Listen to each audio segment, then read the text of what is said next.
الشيطان الرجيم بسم الله الرحمن الرحيم الحمد لله رب العالمين الصلاة والسلام على أشرف الأنبياء والمرسلين حبيب إله العالم أبي القاسم المصطفى محمد اللهم صل على محمد وآل محمد صلى الله عليه وعلى أهل بيته الطيبين الطاهرين سيما بقية الله في الأرضين واللعن الدائم على أعدائهم أجمعين من الآن إلى لقاء يوم الدين اللهم نور قلوبنا بالقرآن ووفقنا للعمل به رب أدخلني مدخل صدق وأخرجني مخرج الصدق واجعل لي من لدنك سلطانا نصيرا.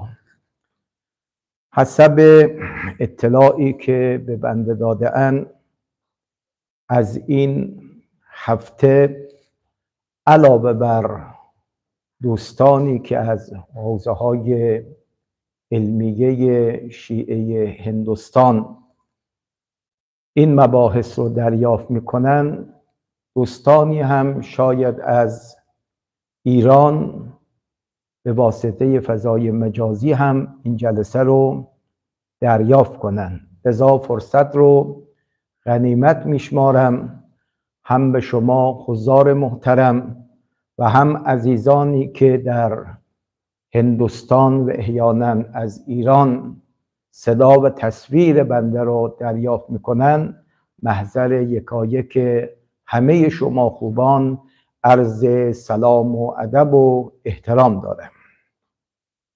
بسم اللہ الرحمن الرحیم.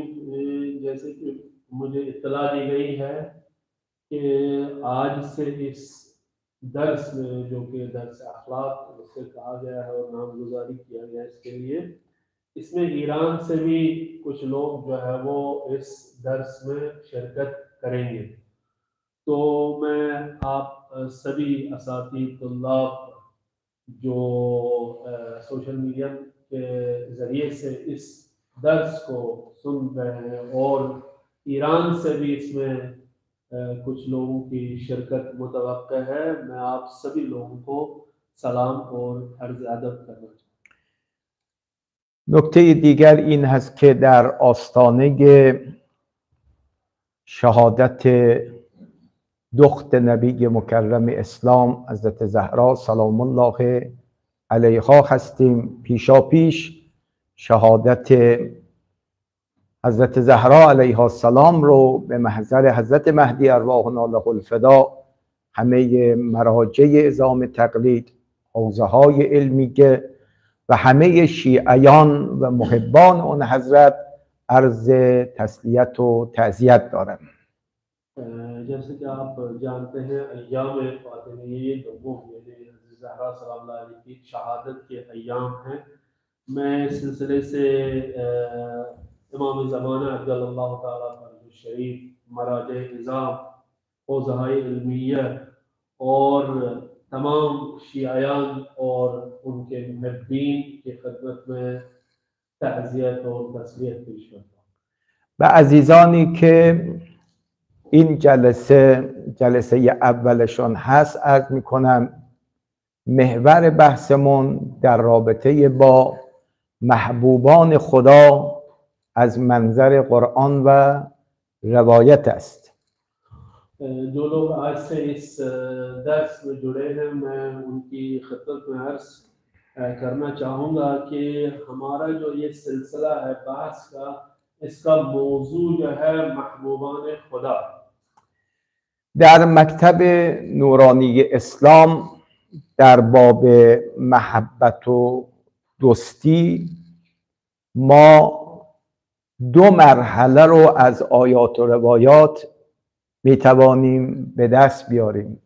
مرحله اول این است که قرآن و روایات به ما می آموزند که چه بکنیم که محبوب اول و واقعی ما خدای تبارک و تعالی باشد، چگونه کاری کنیم که خدا را دوست بداریم و اول محبوب ما در دو دنیا خدای تبارک و تعالی باشد.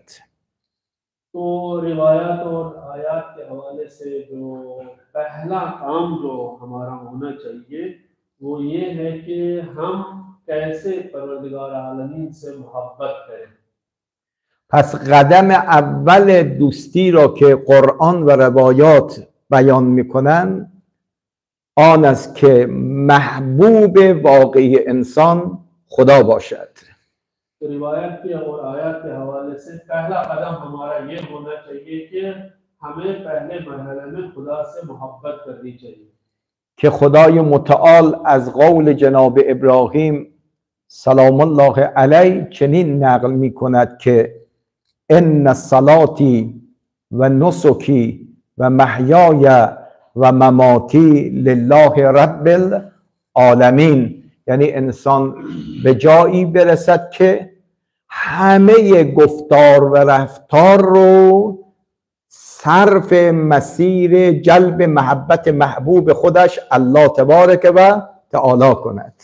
तो परवरदिगार आलमीन कुरान में इस हवाले से हज़रत इब्राहीम के हवाले से फरमाते हैं कि हज़रत इब्राहीम हमेशा ये कहते थे इन्ना सलाती व नुसकी व महयाय व ममाती लिल्लाहि रब्बिल आलमीन, मेरी हर कोई इबादत जो है वो खुदा के लिए है. ये किस लिए है? ताकि क्योंकि खुदावंद करीम उसका महबूब वाकई है. و قرآن هشدار می‌دهد در مسیر جلب محبت خدا به این که محبوب خدا باشد در کنار او محبوب دیگری قرار نده، که جناب لقمان به پسرش اینگونه موعظه می کند یا بنی لا تشرک بالله ان الشرک لظلم عظیم. तो हज़रत लुक़मान अलैहिस्सलाम अपने फर्जंद को यही वसीयत करते हैं कि आप खुदा के अलावा किसी और को अपना महबूब न बनाएं. ला तुश्रिक बिल्लाह, खुदा से खुदा को आप शरीक मत ठहराएं. यानी इसका यह मतलब है आप खुदा के अलावा किसी को भी अपना महबूब न बनाएं. و اگر دیگران را هم در زندگی دوست می‌داریم مثل انبیا، مثل ائمه، مثل اولیاء الهی، مثل پدر و مادر و فرزند، اینها در طول دوستی با خداست، چون خدا امر کرد که اینها رو دوست بداریم. तो अगर हम अंबिया से मोहब्बत करते हैं, इमामान से मोहब्बत करते हैं, अपने फर्जंद औलाद से मोहब्बत करते हैं, तो ये दूसरे मरहले पे आएंगे. पहले हमें जो है खुदा से मोहब्बत करनी है, उसके बाद जो है वो इन दूसरे लोगों से मोहब्बत करनी है, क्योंकि खुदावंद करीम ने ही हुक्म दिया है कि इन लोगों से हम मोहब्बत करें. پس مرحله اول دوستی انتخاب دوست است که قرآن می‌فرماید اولین و مهمترین انتخابت در باب دوستی خدای تبارک و تعالی باید باشد. बस हमारा पहला स्टेप और पहला कदम ये होना चाहिए कि हमें एक बेहतरीन दोस्त का इंतखाब करना चाहिए. वो कौन है हमारी नज़रों में? परवरदिगार आलमीन. اما مرحله دومی که قرآن و روایات مطرح می‌کنند مهمتر از مرحله اول است و آن این است که نه تنها باید محبوب تو در زندگی خدا باشد، باید کاری کنی تو محبوب خدا هم بشی. दूसरा मरहला, पहला मरहला हमने ये कहा कि हमें खुदावंद करीम से मोहब्बत करनी चाहिए, लेकिन दूसरा मरहला इससे भी इम्पोर्टेंट है, इससे भी मुहिमतर है. वो क्या है? हमें ऐसा कुछ करना चाहिए जिसकी वजह से खुदावंद करीम हम लोगों से मोहब्बत करे. پس بنابراین محبتی را که قرآن و روایات به ما ارائه میدن دوستی دو سویه هست، یعنی کاری بکنیم هم ما خدا رو دوست داشته باشیم، یعنی خدا بشه محبوب واقعی ما، و هم کاری بکنیم که خدا ما را دوست داشته باشد، یعنی ما بشیم محبوب خدا. ये दोस्ती जो है वो दोनों तरफ से होनी चाहिए। एक पहले मरहले में हमने कहा कि हमें खुदा की मोहब्बत होनी चाहिए, दूसरे मरहले में खुदा की तरफ से खुदा भी हमसे मोहब्बत करे। چون محبت یک سویه به خاطر به قول بابا طاهر جز دردسر چیزی دیگری نخواهد بود. तरह के एक तरफा मोहब्बत यानी एक ही साइड से मोहब्बत हो, इससे बकौल बाबा ताहिर के इससे जिंदगी में मुश्किलातों का सामना करना पड़ सकता है। محور بحث ما دومه، یعنی چه کار بکنیم که ما محبوب خدا بشیم. لذا عنوان بحث خود را گذاشتیم محبوبان خدا از منظر قرآن و احادیث. हमारी बहस और गुफ्तगू इस महवर पे है कि क्या करें हम लोग कि खुदा करीम हमें दोस्त रखे, हमसे मोहब्बत करे, और इसी सिलसिले को हम आगे बढ़ाएं।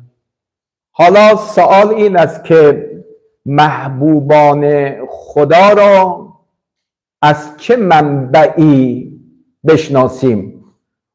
اسلام دو منبع مطمئن را به ما معرفی می کند.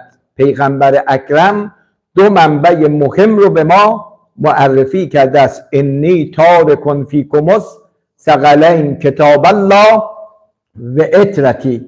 اگر میخواهیم محبوبای خدا را بشناسیم باید سری به قرآن و سری به روایات اهل بیت بزنیم و خوشبختانه هنگام مراجعه به قرآن و احادیث در قدم اول قرآن میاد محبوبان خدا را معرفی میکند. अब किस रास्ते से किसके जरिए से हम इन महबूबान खुदा, ये खुदा जिनसे मोहब्बत करता है, कैसे पहचाने हम उन लोगों को? किन किन रास्ते से जो है वो हम इन महबूबान खुदा तक रसाई हासिल कर सकते हैं? इन्होंने फरमाया दो रास्ते हैं, एक इस हवाले से कुरान है और एक अहले बैत। जैसा कि आप लोगों ने सुना है कि पैगंबर अकरम सल्लल्लाहु अलैहि वसल्लम की हदीस है, मैंने आपके दरमियान जो है वो दो गिरानबहा चीजें, एक कुरान और अहले बैत छोड़े। در جلسات گذشته ما لیستی و عناوینی از قرآن و روایات دادیم که اینها محبوبان خدا می باشند. اولین گروهی که محبوب خدا هستند رو طی جلسات گذشته بحث کردیم، متوکلین هستند. یعنی کسانی که در دنیا در همه مراحل زندگی توکل بر خدا میکنن. ان الله یحب المتوکلین. तो इस सिलसिले से जब हमने बहस को आगे बढ़ाया तो हमने कहा कि यहाँ पर जो है वो पहला ग्रुप जो जिससे खुदा करीम मोहब्बत करता है वो कौन है? मुतवक्किलीन है, जो खुदा पे भरोसा करते हैं हर चीज में और हर हाल में वो लोग खुदा पे ही भरोसा करते हैं। तो खुदा करीम भी यही फरमाता है कि खुदा करीम इनसे मोहब्बत करता है। که در باب توکل مباحثی رو هم طی کردیم اگر دوستان یادشون باشه. یک، چیستی توکل. دو، ارکان توکل. سه، چرایی توکل. چهار، آثار توکل.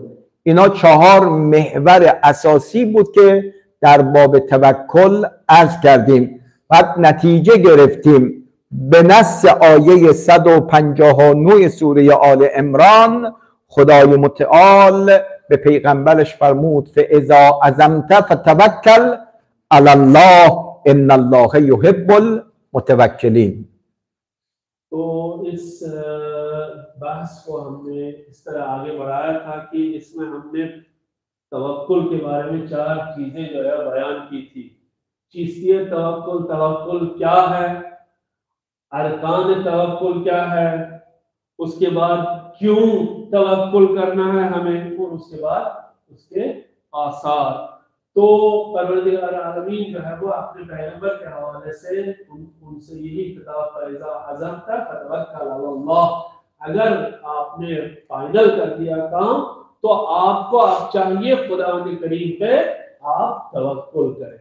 این مرور به گذشته به احترام کسانی که شاید امروز اولین جلسه حضور در این سلسله مباحث بوده باشد. ये आज हमने एक कंक्लूजन पेश किया, एक खुलासा पेश किया उन लोगों के लिए जो लोग आज से इस दर्स में शरीक हो रहे हैं. اما دومین و سومین محبوبان خدای متعال گروه دوم و سومی را که در قرآن به صراحت اعلام می کند من اینها را دوست دارم عبارت است از توبه کنندگان و پاکیزگان. در سوره بقره آیه 222 چنین می‌فرماد ان الله یحب التوابین و یحب المتطهرین. تردید نکنید خدای تبارک و تعالی افرادی که توبه کننده هستند را دوست می‌دارد و همچنین افراد پاکیزه را دوست دارد. ان الله یحب التوابین و یحب المتطهرین. इस हवाले से हमने कहा है कि अब दूसरे लोग कौन हैं. पहली किस्म का हमने बताया कि मुतवक्किलीन है. दूसरी किस्म इसमें से कौन लोग हैं जिनसे खुदावंद करीम मोहब्बत करता है, और तीसरी किस्म कौन लोग हैं इसमें आ जाते हैं जिनसे परवरदिगार आलमीन मोहब्बत करता है. तो इन्होंने सूरह बकरा की 222वीं आयत का हवाला यहाँ पे दिया है कि इन्नल्लाह युहिब्बुत तव्वाबीन व युहिब्बुल मुतत्तहिरीन. खुदावंद करीम जो है तौबा कुनंदगान जो तौबा करते हैं जिंदगी में उन लोगों को दोस्त रखता है, उनसे मोहब्बत करता है, और जो पाकीज़ा लोग हैं उनसे भी मोहब्बत करता है. اولا از خدای متعال درخواست میکنیم همه ما را جزء توبه کننده ها و در زمره پاکیزگان قرار بدهد. हम यहाँ पे पहले दुआ करते हैं कि खुदावंद करीम हमें तौफीक दे हम तौबा करें और पाकीज़गान में शरीक हो जाएं. طبق این آیه شریفه ما بحث را در دو مقام انشاءالله پی میگیریم. مقام اول در رابطه با توبه کننده ها و مقام دوم در رابطه با پاکیزگان.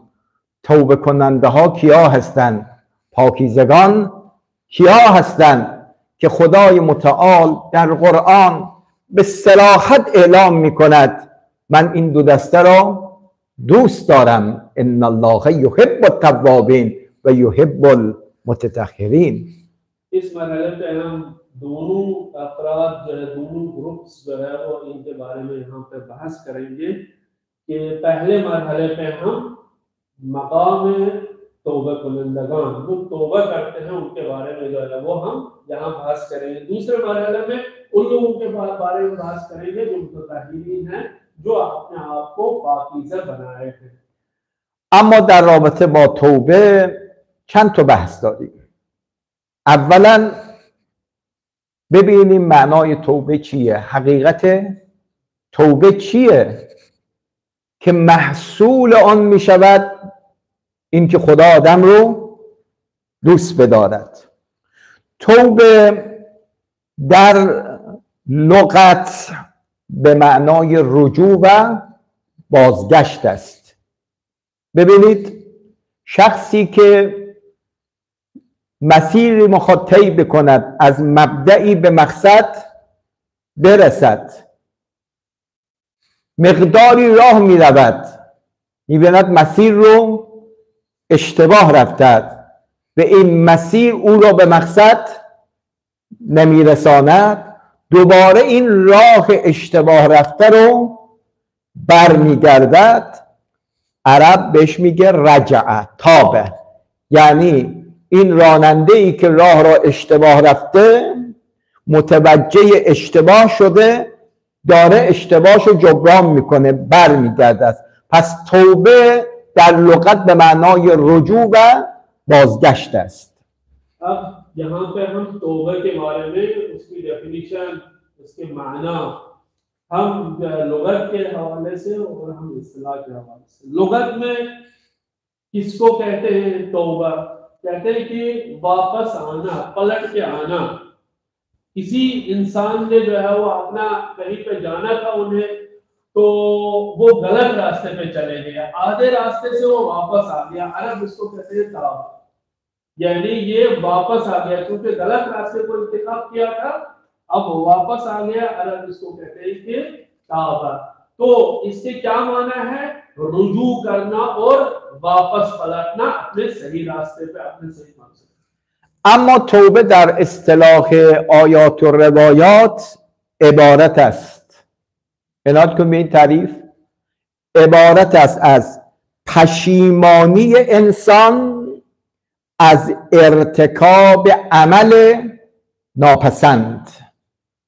حالا این عمل ناپسند در مرحله عمومیش گناهه، اما در مرحله بالاتر حتی عمل مکروه را هم برخی توبه کننده ها عمل ناپسند میدونن. پشیمانی انسان از ارتکاب عمل ناپسند، ترک کردن اون عمل ناپسند و رجوع و بازگشت از این عمل ناپسند برای شروع عمل پسندیده. این حقیقت توبه هست. تو اصطلاح में किससे कहते हैं? इसके जो है वो इस्तिलाही माना है एक इस तौबे का। उस इस्तिलाही माना में तौबे को क्या कहते हैं? कह रहे हैं कि इंसान पशेमान हो जाए। इंसान जो है वो जो अमल उसने, जो गलत अमल उसने अंजाम दिया है, पशेमान हो जाए और उस अमल से वापस आ जाए। किस तरफ? अच्छे अमल की तरफ। जो उसने बुरे अमल अंजाम दिए हैं उससे वापस पलटता है, वापस आता है। किस लिए वापस आता है? ताकि अच्छे अमल को अंजाम दे दे। इंसान जो है वो गुनाह करता है, गुनाह से वो वापस आता है ताकि वो अच्छे अमल अंजाम दे दे। बुजुर्गान ये भी कहते हैं कि इसके माना ये भी है, इसलिए हकीकतन तौबा जो है वो गुनाह से किया जाता है, लेकिन अगर कोई मकरूह काम भी अंजाम देता है उससे भी वापस पलटना, ये भी तौबा की आला किस्म। اینجا یک سوالی برای برخی از طلاب شاید پیش بیاد، افرادی که با قرآن مأنوسن، اینی که در برخی آیات داریم که توبه رو به خدا نسبت میدن. یتوب الله، خدا توبه میکند. معنای توبه خدا چیست؟ آیا این که قرآن میفرماد خدا توبه میکند نستجیر بالله به معنای توبه عبد است، یا توبه ای که به خدا نسبت میدیم معنای دیگری دارد؟ यहाँ पे कुछ लोग सवाल करते हैं, वो ये कि कुरान करीम में जो है वो इस तौबे की निस्बत खुदा करीम से दी गई है। नौजुबिल्लाह, इसके माना क्या है? इसके माना ये है कि खुदा करीम अब्द की तरह, बंदू की तरह तौबा करता है या नहीं? इसके माना कुछ और है। वो यहाँ पे इस सवाल का जवाब देने जा रहे हैं। عنایت بفرمایید در برخی آیات داریم تاب الله، در برخی آیات داریم یتوب الله.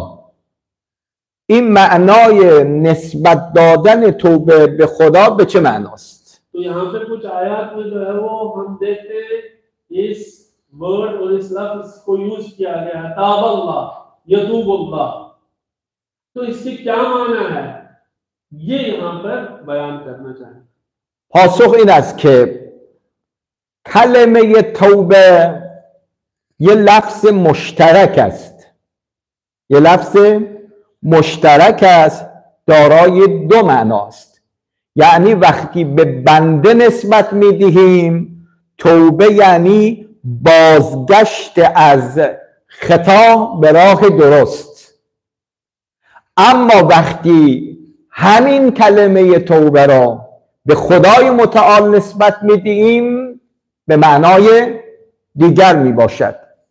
وقتی توبه را به خدای تبارک و تعالی نسبت میدهیم دو تا معنا پیدا میکند. یک، خدا توبه نسبت به خدا دو معنا دارد. یک، باز کردن در آشتی برای گناهکار، توجه دادن بنده گناهکار به گناه خودش. پس فتاب علی یعنی توجه علی، یعنی خدا یک توجه با محبت و لطف و رحمتی به بنده گناهکار کرده است. توبه دوم خدا به معنای قبول کردن توبه بنده است که اون رحمت خاصه به محبت خود را متوجه بنده می کند.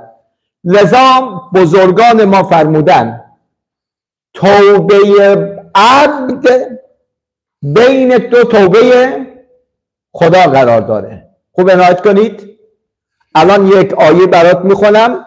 3 بار کلمه توبه آمده. اول توبه خدا، دوم توبه عبد، سوم توبه خدا. باز توبه اول خدا یعنی خدا لطف و توجه گناهکار را به گناه، خدا این لطف رو در حق بنده می کند. عبد پشیمان میشه، بر میگردد.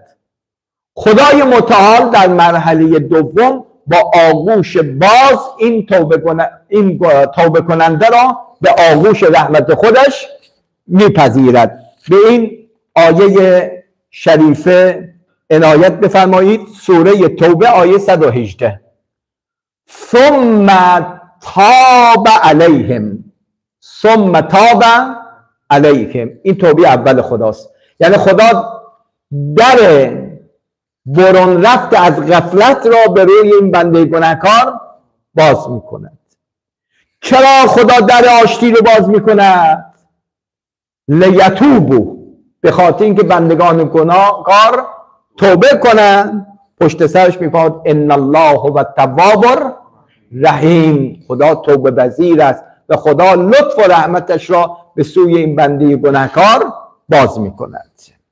ये यहाँ पे जो कलिमा और वर्ड तौबा है, हमने कहा इसके जो है वो एक कभी जो है खुदा की तरफ निस्बत की जाती है, इसकी कभी बंदे की तरफ। आए कि दोनों माना एक है या नहीं, यानी यहाँ पर जो है ये मुश्तरक मानवी, यहाँ पर जो है वो इसके दो माना है।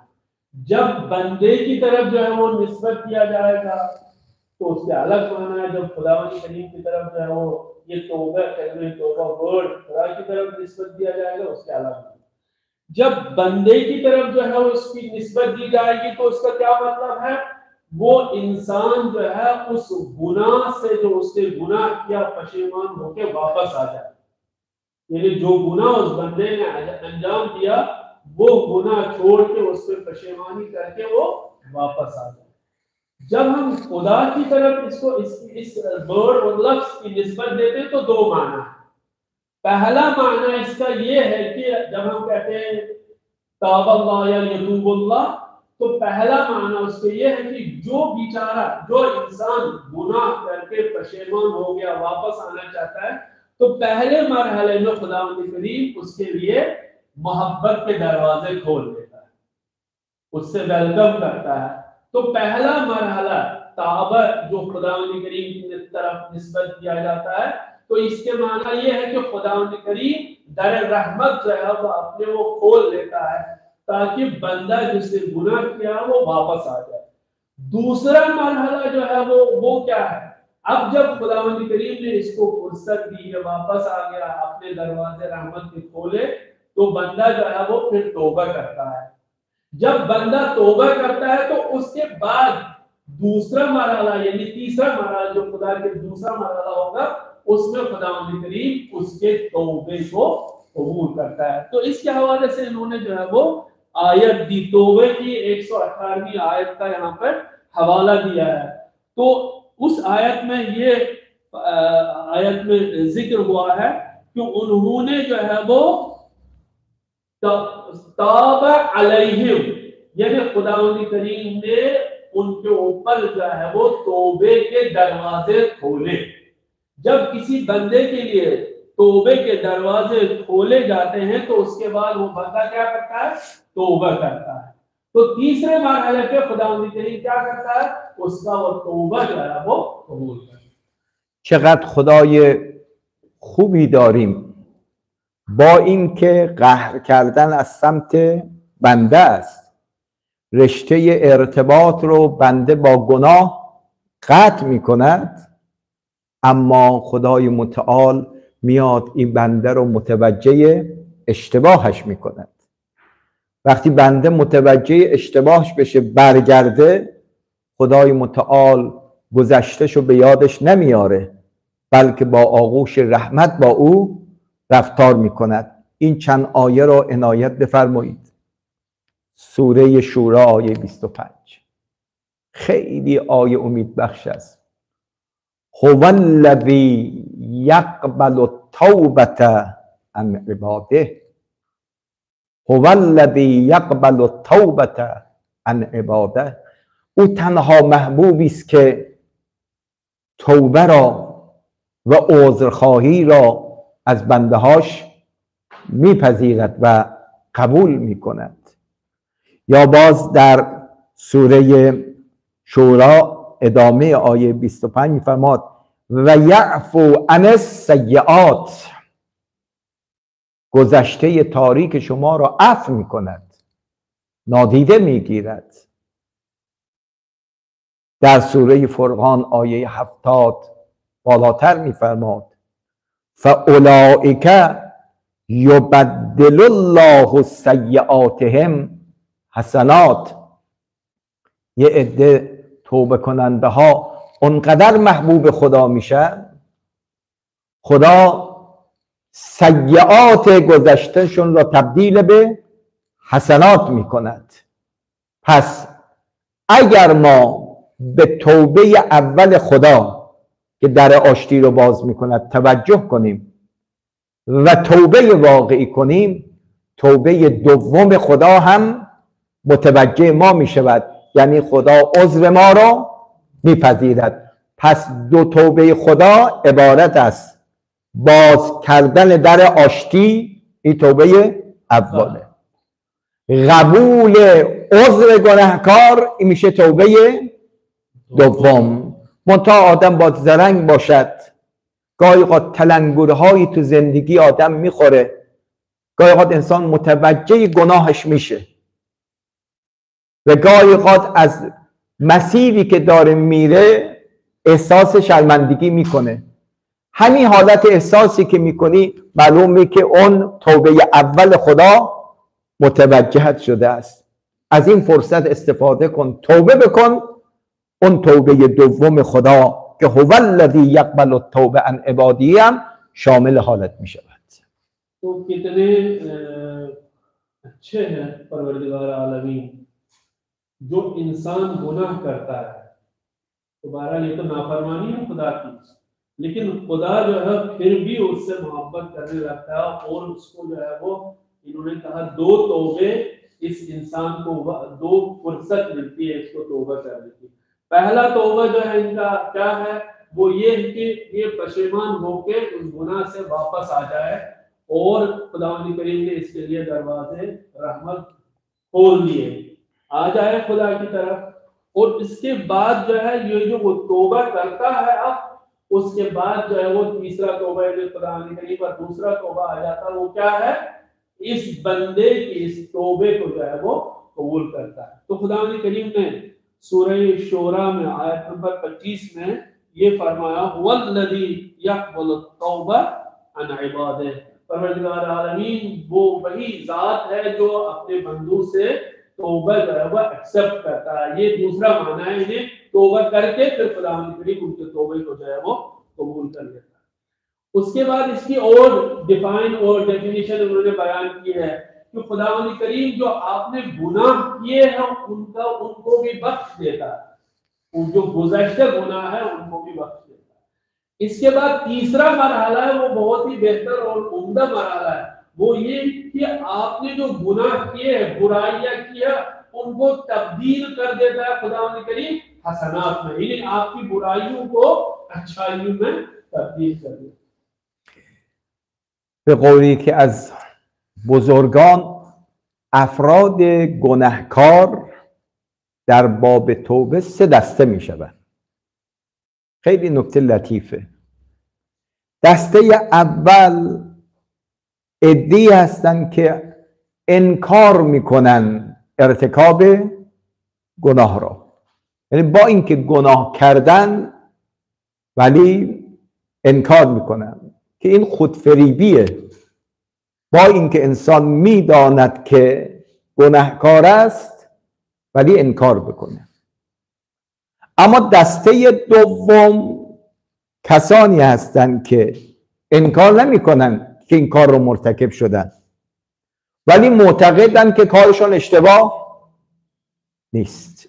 خیلی بده که انسان گناه مرتکب بشه ولی بگوید که این کار من اشتباه نیست. قرآن نمونه شو به شیطان مثال میزنه. بله، وقتی خدا امر کرد به فرشته ها که بر آدم سجده کنید، همه سجده کردند الا ابلیس ابا و استکبر و کان من الکافرین.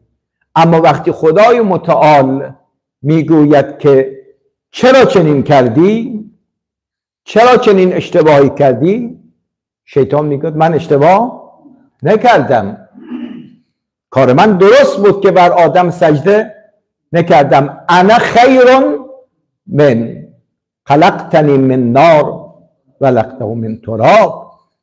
چون من از آتش خلق شدم، آدم از خاک.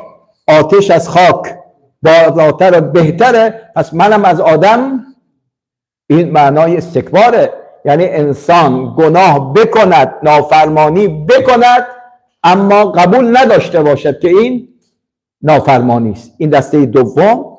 اما دسته سوم عنایت کنید اعتراف میکند به این که من فلان کار رو کردم. مرحله بعدی میدانم بد کردم، هم اعتراف میکند به اصل عمل، هم اعتراف میکند به قبح عمل و زشتی عمل. و در مرحله سوم میگه الانم پشیمان هستم، میخوام جبران بکنم. توبه شامل حال این قسم سوم میشه، یعنی افرادی که اقرار داشته باشن به زشتی عمل و قصدم داشته باشن که این اعمال زشت رو جبران بکنن. इन्होंने बुजुर्ग जो उनके हवाले से फरमाया कि बुजुर्गान कहते हैं कि गुनहगार जो है वो जो गुनाह अंजाम देते हैं उनकी 3 किस्में हैं. पहले किस्म वो लोग हैं जो गुनाह करते हैं और फिर कहते हैं हमने गुनाह नहीं किया. गुनाह करते हैं फिर ये कहते हैं कि हमने गुनाह नहीं किया. ये पहली किस्म और पहले ग्रुप में ये लोग आते हैं. दूसरे लोग कौन हैं?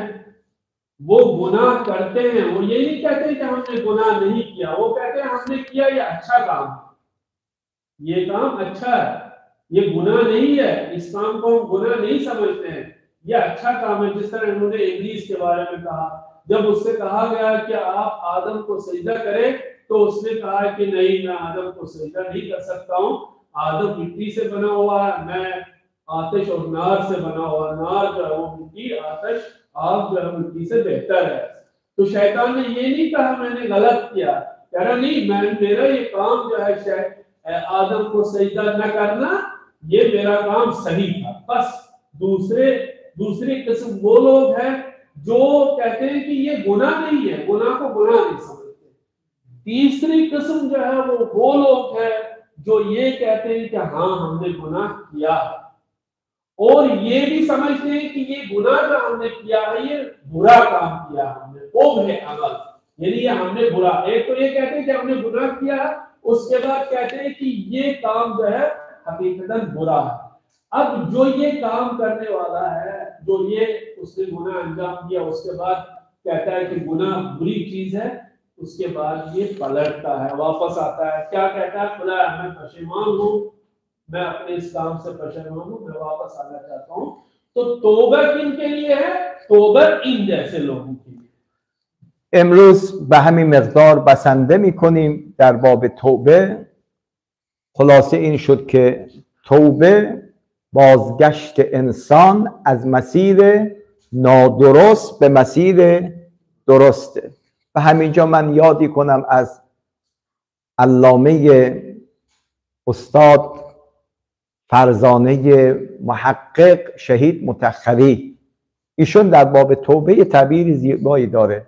میفرماد توبه، حقیقت توبه قیام انسان بر علیه خودش می باشد. قیام انسان بر علیه خودش، یعنی انسان دارد اون خود کاذب رو میشکنه. یک ساختمانی از گناه درست کرده، حالا میخواد این ساختمان رو ویران کند. این که انسان خودش قیام کند بر علیه خودش، این معنای واقعی توبه می باشد. यहाँ पे इसी मरहले तक हम जो है वो इत्तिफाक करते हैं। तो तौबे के माना क्या है? वापस आना, अपने उस इश्तिबाह जो आप जो है वो गलत तरीके से किसी रास्ते पे चले थे उससे वापस आना और अपने गुनाह से पशेमान होकर खुदावंद करीम की तरफ वापस लौटना। तो यहाँ पे कह रहे हैं कि हज़रत उस्ताद अल्लामा शहीद मुर्तज़ा मुताहरी के हवाले से उन्होंने कहा कि तौबा किससे कहते हैं, उनकी डेफिनेशन क्या है, तारीफ क्या है तौबे की। वो ये फरमाते हैं कि अपने खिलाफ इक़दाम करना, प्रैक्टिकल लाइफ में अपने खिलाफ, जो हमने गलत चीज पे एक बिल्डिंग खड़ी कर दी थी अपने लिए, उस बिल्डिंग को खराब करना, ये जो हमने गलत काम किया उसके खिलाफ जंग। तो इसका क्या माना है? यानी अपने खिलाफ इंसान क़याम करता है, उन बुरी चीज और बुरी बिल्डिंग जो उसने बनाई थी उसको, उस बिल्डिंग को खराब करना। و این دعای صحیفه سجادیه رو هم چند کلمه بیش نیست به همه اساتید و طلاب عزیز تقدیم میکنم. امام سجاد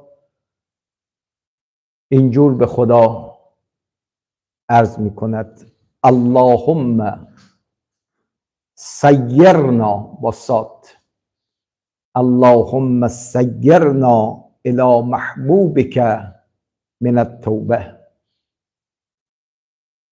خیلی راحت میتونی حفظ کنه. اللهم سیرنا الى محبوبک من التوبه، یعنی خدایا راه ما را به سوی محبوبت یعنی توبه تغییر بده. یعنی خدایا اگر ما راه را داریم اشتباه میریم، مسیر ما را به یک مسیری که تو میپسندی که همون مسیر توبه و بازگشت است تغییر بده. اللهم سیرنا الى محبوبک من التوبه. यहाँ पे इमाम सज्जाद अलैहिस्सलाम उनकी दुआ की किताब जो सहीफ़े सज्जादिया, उस दुआ से इन्होंने यहाँ पे एक जुमला बयान फरमाया, अल्लाहुम्मा सय्यरना इला महबूबिका मिनत तौबा। परवरदिगार आलमीन, जो आपका महबूब और अजीज तरीन चीज क्या है? वो तौबा है। परवरदिगार आलमीन, हमारा रास्ता जो है उस तौबे की तरफ हमारा रास्ता सीधा कर। اللهم اجعلنا من التوابين واجعلنا من المتطهرين. والسلام عليكم ورحمة الله وبركاته. اللهم